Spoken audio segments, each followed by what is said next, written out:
บ้านน้อยดังนี้มีอะไรคะ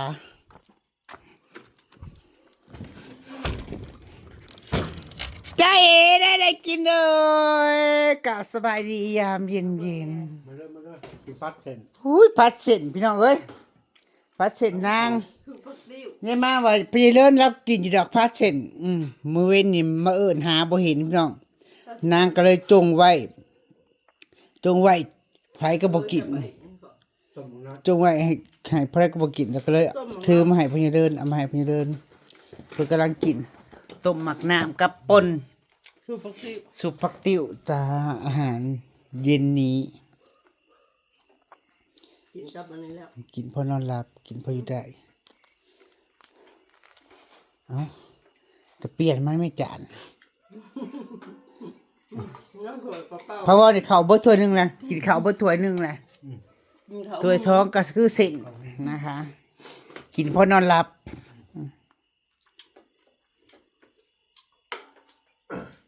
จะสองเขาไม่อยากกินข้าวสองมื้อจังมื้อละ ทำไมประเภทเจ็บตาช่องประมาณตา เมียเจ็บท้องผัวเจ็บตาเสื่อมตะเล็กบอกนั่นเป็นแต่ก้อนหันบอก เป็นก้อนหันมันฝุ่นมันหยังเนาะแต่พ้นบางคนข้าวอยู่แล้วมาถึงควันขี้เล็กเลยแห้งกับตื้อเขาไปกระเบกซะก่อนให้ผู้อื่นมาเสื่อมงานตัวเองก็คือว่าแล้วมือเราจะแอนมาโทษมามันมาบอกมันให้พญาแอนมาสานต่อการเล่นกับมันมันไปต้องเราบุญทางไปเนาะต่อมันข้างหน้ากัดเข้าวางก็มาเฮ็ดเราไปข้างล่างก็ไม่เงินหล่นเราไปเดี๋ยวเราไปเห็ดอย่างเงี้ยเขาเราไปโซเชียลมากับอะไรไปก่อนนั่งกะสิไปปิ้งไปตำมักแตงกินยูทูบมากินข้าวตูบตอนเย็นเพราะตั้งแต่ได้ไฟยังบ่เคยมาจักเทื่อเลยที่มากินยังพี่บ้างอยู่เฮือนเขาก็กินยังกินอันหนึ่งปลาแต่เมื่อวานต้มปลาคอมันปลาคอหรือเปล่าปลาที่เขาก่อยซื้อปลาปลาแงเดือตัวหนึ่งเคยได้กินปลาปากหนึ่งกะก้างลาบนอกจากลาบเลยเนาะลาบแล้วนั่นแล้วก็ขัวเนาะพี่อันเห็นอันนั้นอื่นนะบุเป็ดตะกี้มันกลางฮันแน่มีความสว่างสวัยเลยจ้าก่อนอื่นก็ขอบคุณคุณพี่ลิชานะจ๊ะนะทางเดนมาร์กนะจ๊ะเอ้ยเพิ่นซื้อไฟให้2 ดอกขอบคุณหลายด้วยจ้ะเด้อขอให้เอ้ยเจอแต่แสงสว่างนะจ๊ะนะบ่มืดบ่มัวพอเอ้ยเพิ่นมอบความแสงสว่างให้นางดอกนี้ก็ติดกับต้นกุ้งเลยจ้ะ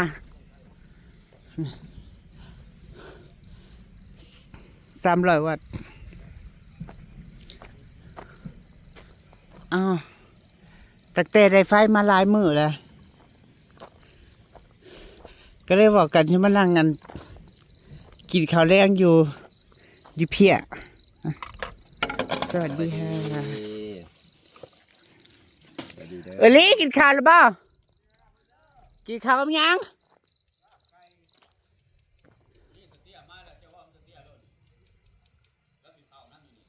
กับข้าวมาพี่กินแล้วข้าวมาพี่ได้แขกมาเพิ่นได้แขกมากินน้ำเลยพี่น้องมื้อนี้อาหารเย็นกินข้าวกับยังหลับไก่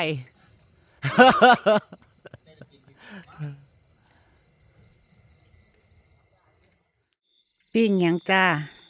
สวัสดีมาเด้อย่างปีกย่างปีกไก่ข้าวไก่ขอบคุณนะคะคุณพี่ที่เลี้ยงปีกไก่เลยหลายคุณพี่นางวันให้โทรให้เขาไปกินอยู่พูดแต่ว่านางก็บ่ว่างเฮ็ดเวียกจนว่าค่ำมืดเฮ็ดเวียกอยู่สวนบ่มีเวลาไปบ่ได้มากินอยู่นี่เนาะตั้งแต่ได้ไฟเฮาก็ทันได้มากินนี่จักเทื่อ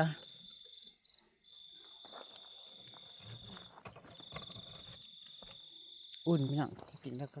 ย่างไปสับเที่ยง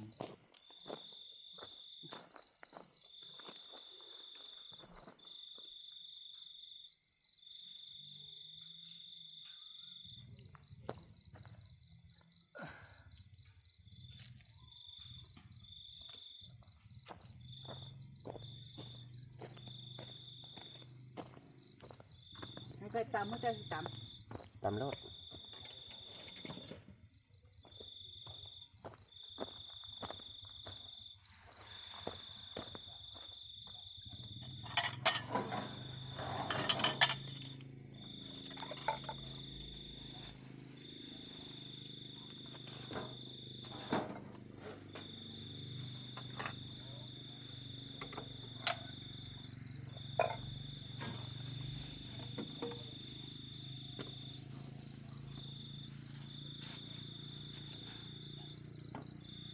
อากาศมันนี้พอดีอยู่พี่น้องโมหนาปันใด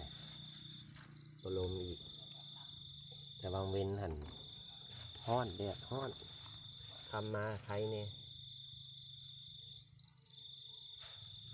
ทำมาพอดีอยู่เนี่ย ปรุงกะปิคอยไปเอากะปิ ตรงนี้กับโบไซ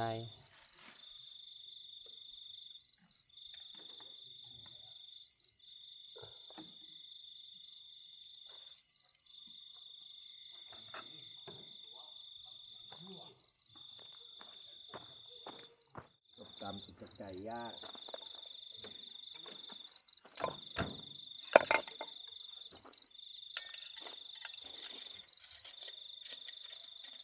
ตำหมักแตงอ๋อเจ้าหมักแตงใหญ่บ่ แต่ไงแต่น้อยผลทาง แตงใหญ่แตงหมักตำจะพริกดิบ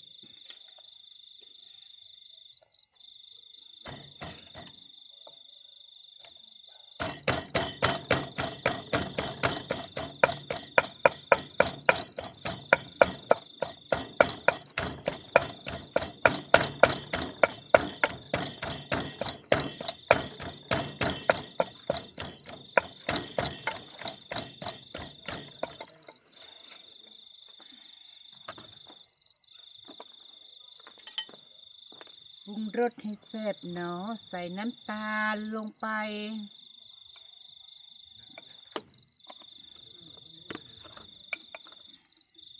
ผงวิเศษ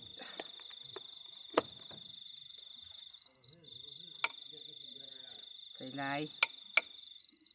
คนกระโดดลายไม่ใส่หรอก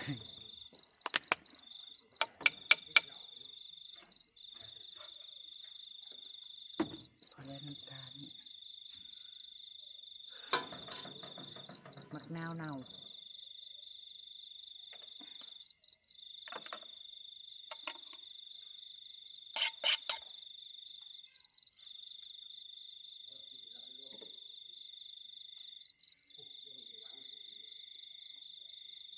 บ่ใส่เปลือกนะเปรี้ยว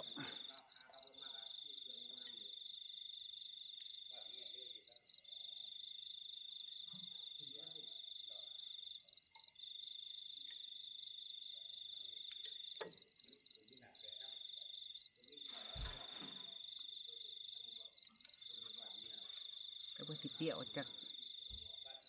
มะนาวที่หนึ่ง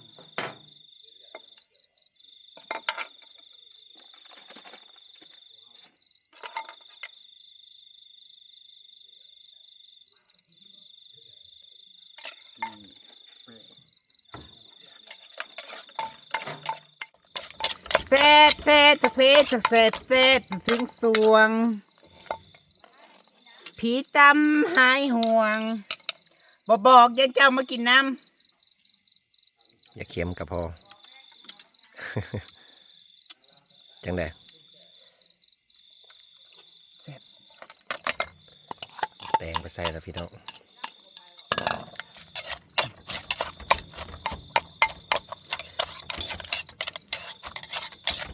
กินที่บ้านหน้าหัวคำแซ่บ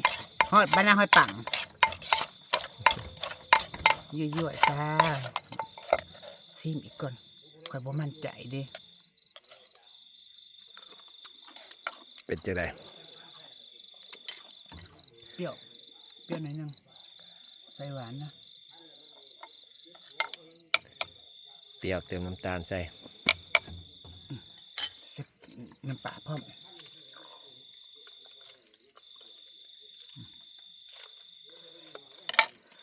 คนกินเค็มประเทศจาง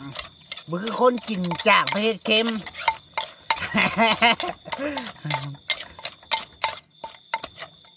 บนแกงใหม่ผ่าน้ำนี่ไงเรียบร้อยจ้าอย่ารีบมาเด้อจะเข้าหัวกินหยังก็มาเบิ่ง ตักใส่จานเลยว้าว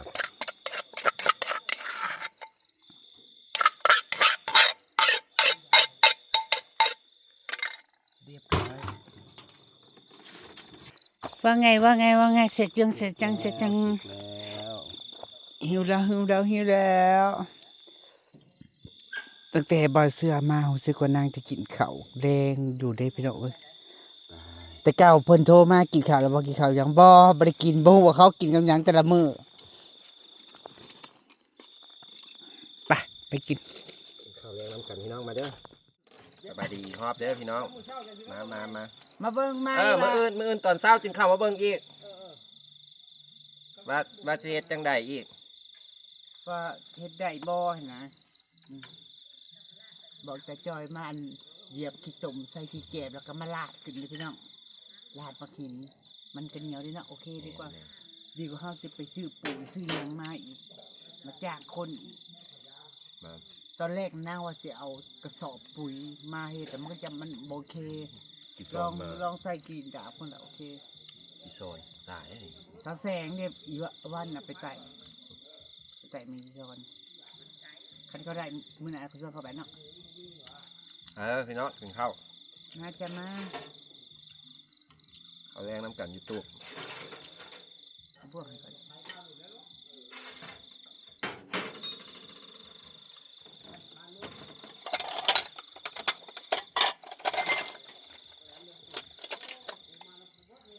ข้าเจ้าเฮ็ดได้ก็เฮ็ดกับ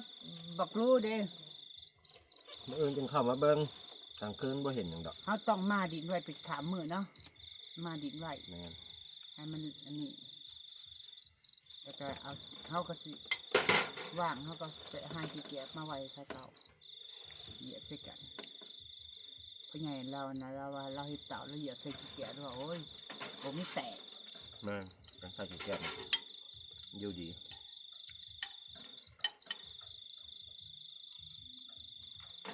แต่บางกะลาเห็ดนะพี่น้องเนาะเขาเห็ดอันบ้านดินเหนียวเนาะ แม่น ยังแน่น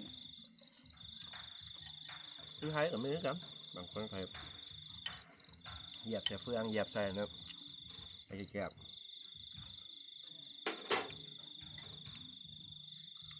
เหยียบใส่ที่เพื่องห้ามหลังก็ได้นี่เนาะ ได้ครับว่าท่านเขาเห็ดเป็นกอเนาะอันนี้เขาโปะก็คือ เขาโปรยคือไปเอาที่เก็บ แก้มมันจึงงามมันจึงเรียบ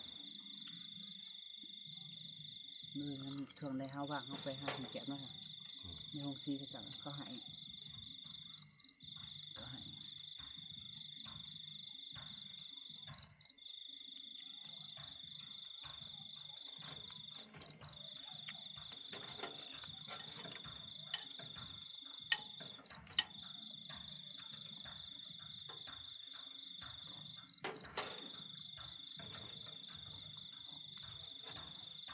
จักมือมาเลยนี่เนาะน้องกัน อืม มันจะดี ไม่น่าความ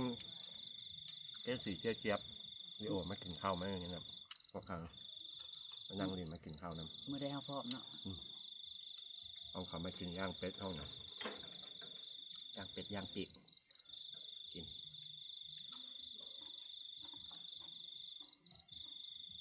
และบัดเบาน้ำเบาน้ำเอื้อมาแต่ไม่เบาหน้าครับนั่นเขามากินน้ำปิกนิกบ้านสวน ช่วงเขาไปจักมือยังมากับทั้งซ้ำมือเนาะ นั่นแหละนั่นเอื้อแล้วก็ทิมแทนด้วยนี่แท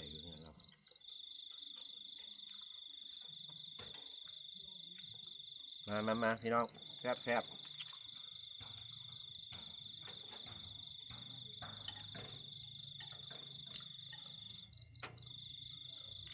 ให้เพื่อนเขากินก่อนละ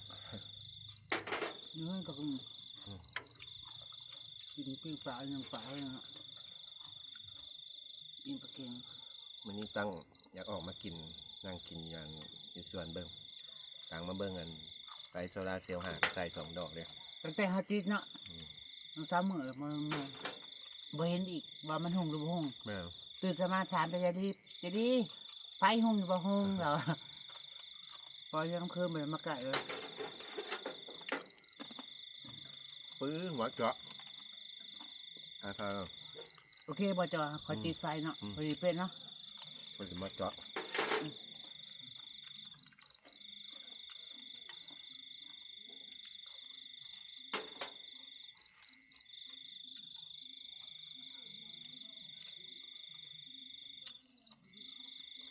คันได้พายางกับร้านนี้ได้แล้วก็โอเคแล้วนะคล้องเนี่ยมันยากกันเดียวเลยนะ เนาะแม่ง ที่ว่ามืออื่นอร่อยครับเบาไอ้ปุ๋ยขึ้นไหมครับ จะพูดเขาจะเกิดจะมอง สวยไปแล้วจะขัดเสียแล้ว ถ้าได้พะยางแล้วคล้องก็สิง่ายสิสโล่งพี่น้องปลูกหยังก็สิโอเคล่ะ นะ ตอนนี้ยังปลูกยังบ่ได้หัวก็บ่ทันเฮ็ดเลยตะนางก็สิสั่งตะนางมาให้ตาจ่อยเฮ็ดอันนี้มาแล้วก่อนละเฮ็ดตะนางเฮ็ดคลองมาแล้ว เห็ดคลองแล้วชอกดินมาถมก้อนจะไม่เห็ดตะนางเพราะว่าพวกเจ้าที่เอาดินเขาทางนี้แล้ว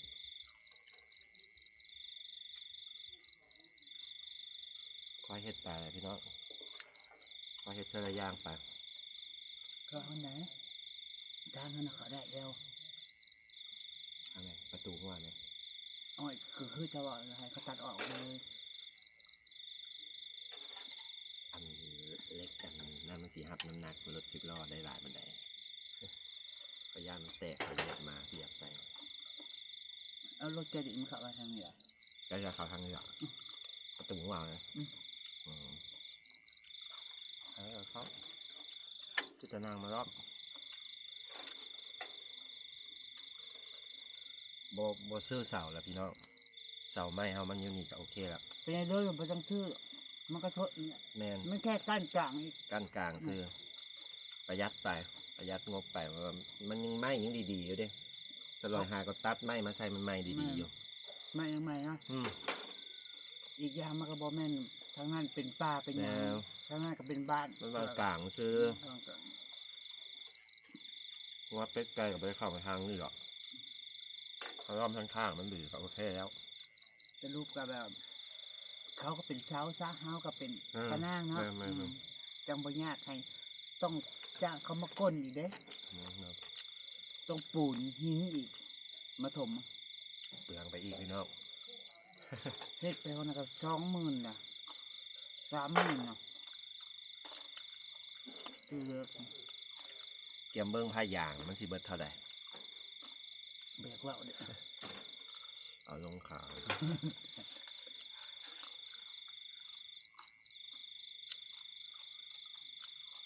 ความยาวกับเหยียบ60 เมตรละความกว้างกับ7 เมตรละจะติดตกเท่าไหร่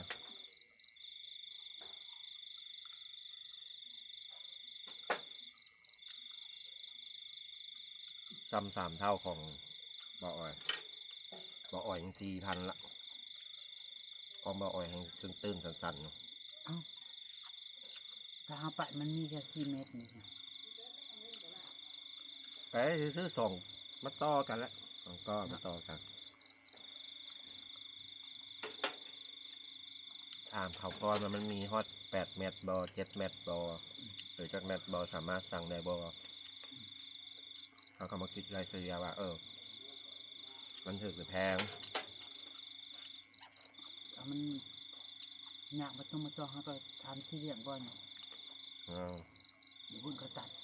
สามารถตัดได้จากโรงงานมันตัด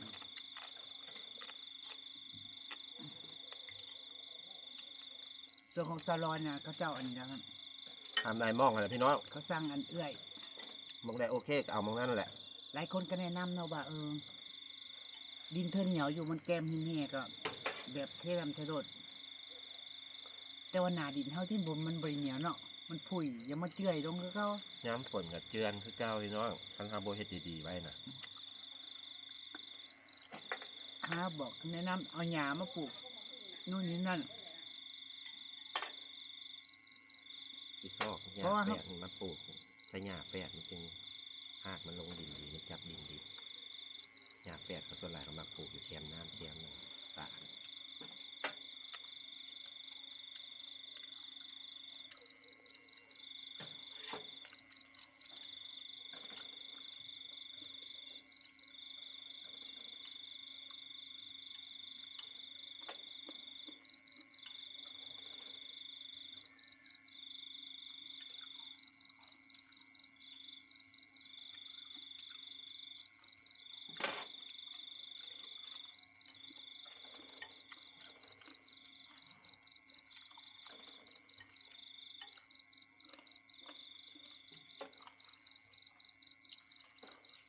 ยามฝนจะเบิ่งเลยล่ะ แล้วน้ำพลน้ำก็สิได้เละ เละเลยนะ เขาต้องพยายามที่ว่าให้เขากรอกดินไม่ใส่กระสอบโว้ย ต้องได้กรอกกระสอบคำว่ากรอกกระสอบมันเละเปื่อยลงเข้ามาในหนองสระเจอรส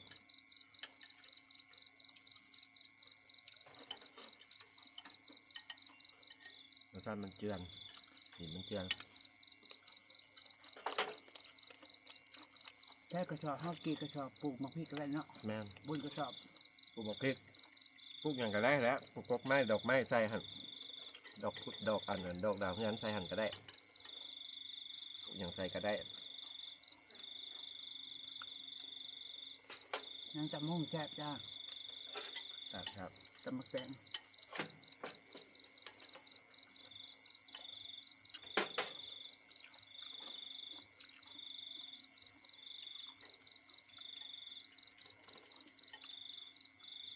เป็นลายเม่นโยก็บอกว่าไอ้เบาเสือซอกอย่าแฝดปลูกอยู่แคมป์ซาหั่นเบาเสือก็คือว่ามันอาจจะดีปลูกอย่าแฝด อย่ามาหลอกมาเลย อย่าแฝดนะ เขาเจ้าแนะน อืม ำเอาผักตอกผักตบจ้าพี่น้องบ้านนอกนะคะ จะไปหาผักตบอยู่ไส ผักตบ มันบุกขึ้นในเมืองในอย่างแถวกรุงเทพแถวลำคลองบริอึบริยากจะได้ไปเชอะทิม ตบใส่ก็ได้ ต้นไม้ข่อยนะขอบมันก็ปลูกผักบุ้งแก้วดีให้มันลอยลงที่ข่อยให้เป็นภาคหน่อย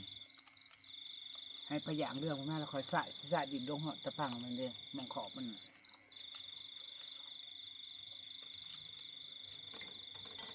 แต่พวกมันจะเป็นอะไรเนี่ย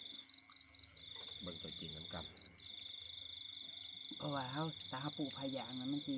ออกซิเจนมันสิบมีเลยป่ามันปล่อยป่ามันพอตายแล้วร้อนบ่ เขาต้องหาแนวออกซิเจนเป็นธรรมชาติเป็นผักบุ้งอย่างลงแล้วก็ปลูกบัว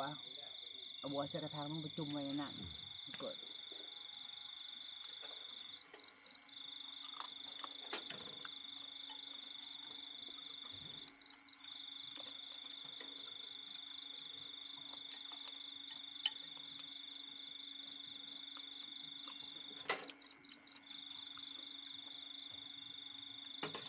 ยังหลายอันหลายแนวอยู่เสียพี่น้อง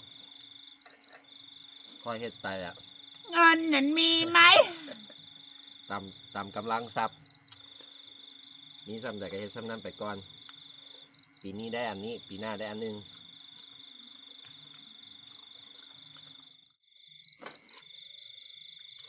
อีกเขาเรียกสินั่งเล่นสักพักเนื้อะ แม่น อากาศเย็นๆแล้วค่อยชอบ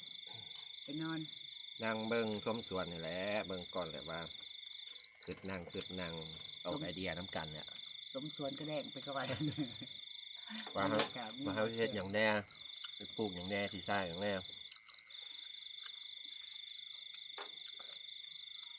อิ่มแล้วมัน พี่น้องจ๋ามันรับพระจากกระจ้าเกินขอบคุณคอมเมนต์ขอบคุณทุกกำลังใจจ้าเดี๋ยวสวัสดีค่ะ สบายดีนอนรับฝันดีเด้อทุกคน บ๊ายบาย กุดไนท์